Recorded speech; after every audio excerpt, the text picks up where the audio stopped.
Keeping Vlad the Impaler in custody undoubtedly amounted to a considerable waste of military talent. After the bold and repeated attacks against the Sultan himself, his liege Matthias Corvinus, King of Hungary, had sacrificed Vlad for his immediate political objectives.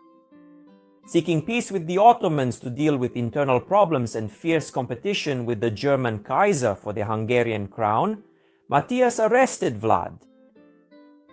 12 years later, in 1474, the situation was about to change dramatically.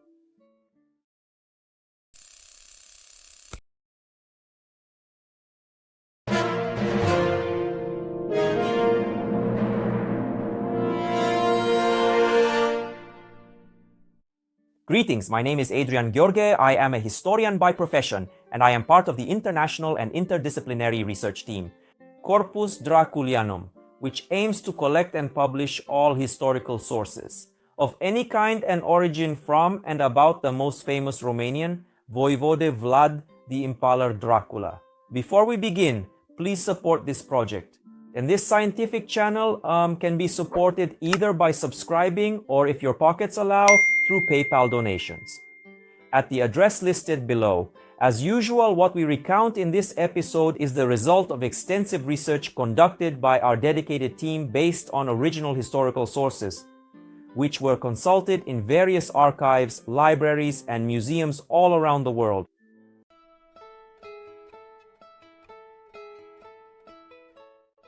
After having definitively crushed his old enemy Uzun Hasan in eastern Anatolia in August year 1473, Sultan Mehmed II was once again free to restart the offensive in the west, as the Ottoman Akinjis were making repeated.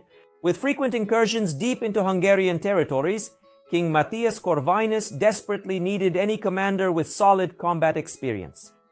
Using the light and highly mobile Akinjis to cause serious economic damage was the Ottoman Empire's preferred strategy on the border with Hungary. This approach proved to be quite effective during the conflict. They simply looted and burned down the rural farms and large estates until the local peasants fled. Defending these vast territories without a tax-paying population and without any local resources quickly emptied the royal treasury. The king's purse. The Hungarians attempted to counteract this type of warfare by closely imitating the tactics of the Ottomans. Thus, similar units were established. And of light cavalry, the famous hussars were given a wide variety of both defensive and offensive military tasks. In addition to Hungarian recruits, Serbian and Wallachian refugees who had fled their homelands represented an ideal alternative through their traditional culture of war, which was based on light and highly mobile cavalry or skilled riders. When Vlad was finally released from his long arrest and was fully rehabilitated in the eyes of the political elite, it didn't take long until the Wallachian opposition, taking refuge in southern Transylvania, assembled themselves around him to enter Wallachia and drive out the opposing party, the faction that supported the Ottoman Empire, and of course to take back or rightfully reclaim their lost estates.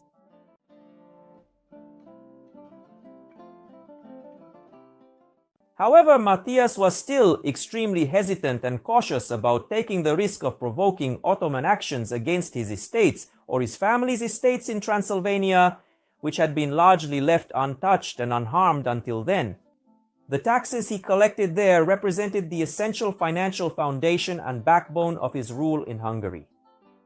In the following years, Lajota Basarab, the new Wallachian voivode, had managed to strike a secret deal with the king. Lajota kept the Ottomans away from Transylvania, and Matthias kept any pretender away from Wallachia. Therefore, the king was forced to compel the furious Vlad and his impatient followers to stay away from the border of Wallachia. He sent them to the Belgrade fortress, the largest and most important Hungarian border stronghold in undoubtedly the most dangerous region of the kingdom. If Vlad wanted to become voivode again, he had to prove himself once more. The king's war plan was exceptionally daring and ambitious, considering that Hungary had already suffered a series of devastating and crushing military defeats. Matthias wanted to launch a major offensive outside the traditional war season, specifically in the winter of 1476. A powerful army equipped with cannons was to besiege the Shabac fortress, located on the southern bank of the Sava River in the territory of the former Serbian Despotate, which had fallen to the Ottomans in 1459. By conquering Shabac, the Hungarians would have held a vital point from a strategic point of view, from where the Ottomans could no longer cross into Hungarian territories to devastate them. In addition, a future Hungarian offensive towards the Bosnian silver mines occupied by the Ottomans since 1463 would have become possible. In harsh winter conditions, the attackers expected a sluggish Ottoman mobilization, and their assumptions proved to be correct in this regard.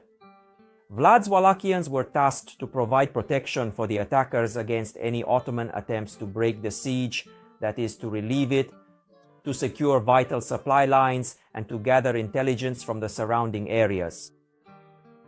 The Ottoman garrison initially resisted the assaults, showing unexpectedly high skills and morale. For a period of 4 weeks, from the 16th of January until the 15th of February 1476, the fortress successfully withstood relentless and intense Hungarian artillery fire. Repeated attempts to set fire to the wooden walls of the fortress failed, due to the exceptionally cold winter weather. Under these conditions, Ottoman reinforcements were approaching. They apparently failed to gather accurate information about the enemy troops and grossly underestimated their fierce will to fight. The Ottoman commander suddenly finding his forces completely outnumbered. He was met by the combined strength of the Hungarians as well as Vlad's Wallachians, who had been resisting for 6 long weeks. Having had almost nothing left to do, the Ottoman commander made the decision to abandon the fight, ultimately leaving those stationed in the fortress to their fate. Perhaps the confrontation with the dreaded Dracula himself, recently released, played a role in this decision. What do you think?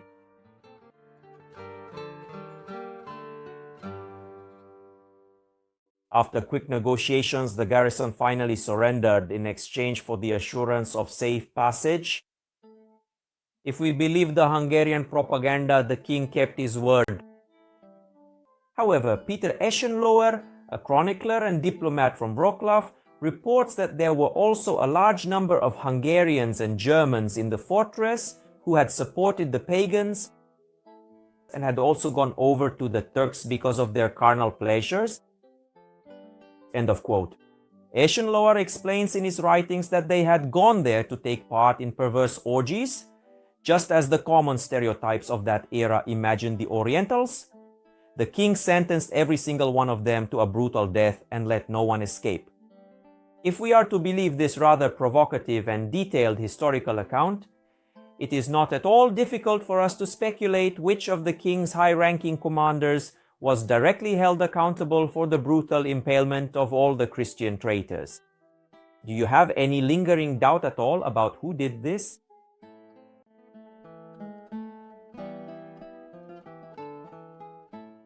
With Shabac established as a strong bridgehead south of the Sava River, the next target was to be Srebrenica, a mining town known for its huge silver deposits. The Hungarians intended only to loot the city and its surrounding countryside. The military superiority of the Ottomans in the region was overwhelming. King Matthias Corvinus strategically dispatched 2 separate contingents of skilled horsemen on this critical mission, totaling probably up to 2,500 or even 3,000 men in all. Vuk Grigorevich, a prominent member of the Serbian ruling Branković dynasty, personally led the first group. His seasoned troops were primarily made up of Serbs and various other South Slavs. The second commander was the legendary Vlad the Impaler, who had already proven his immense worth at the siege of Sabac and was now receiving a brand new mission with his loyal Wallachian soldiers. However, the overall supreme command of the attack was not entrusted to him but to Vuk Grigorevich, who had already been fighting for the Hungarians for over a decade and knew the region's strategic topography very well. Following a grueling forced march, the two armies successfully covered the distance of approximately 80 kilometers to the banks of the Drina River by the very end of February. They crossed the river under the cover of night, and unnoticed by the Ottoman forces, they carefully prepared their devastating and decisive attack. Dressed in Ottoman clothes, Vuk advanced with 150 chosen horsemen towards Srebrenica, while the rest of his troops stayed behind to secure the crossing point. The bulk of the main army, under Vlad's direct command, trailed behind him at a distance. The mission assigned to Vuk was to gather vital intelligence and, if possible, enter the city and securely block the city gates until the main body of the army finally arrived. The plan proved to be a resounding success. Vuk's troops rode undetected under the cover of night, passing through several small villages over a distance of 12 kilometers, until they finally reached the city walls. The inhabitants did not expect any attack, feeling protected by the Drina River and the winter. As it was market day and many people were visiting the city in the morning, the horsemen with an Ottoman appearance were able to discreetly infiltrate through the open gates. Arriving with great speed alongside his troops, thanks to his vast experience with difficult night marches, Vlad received Vuk's urgent signal to begin the attack.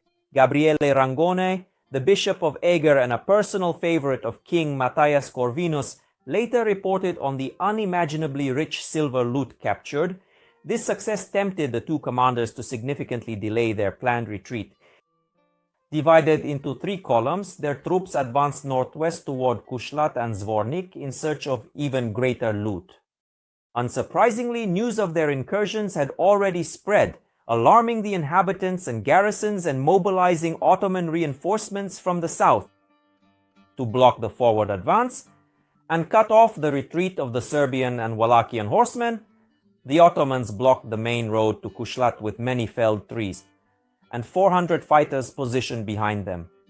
If they could have been held back until the arrival of Ottoman reinforcements, the Serbs and Wallachians would have been caught between the enemy wings. However, Vuk and Vlad successfully managed to avoid the deadly trap, fell behind those stationed in Kuslat, and just as everyone had expected, left not a single Ottoman soldier alive. It was here that Vlad found the perfect conditions to fully display his terrifyingly brutal psychological warfare tactics, meticulously decorating an entire vast forest with the gruesome sight of thousands of impaled prisoners.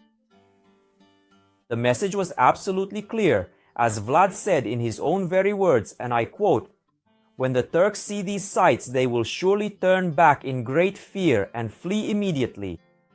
Vlad and Vuk then continued their advance toward the north against Kuslat, burning down the town and the surrounding villages.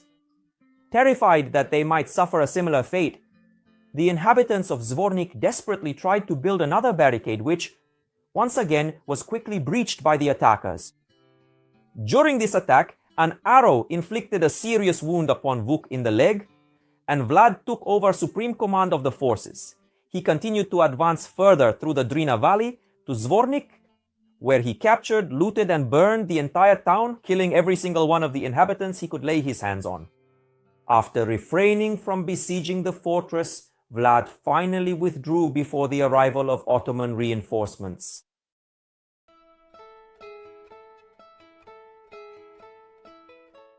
The Bosnian campaign was an extraordinarily impressive and decisive success, completely surprising the Ottoman forces with its incredible speed and the remarkable tactical skills displayed by their commanders.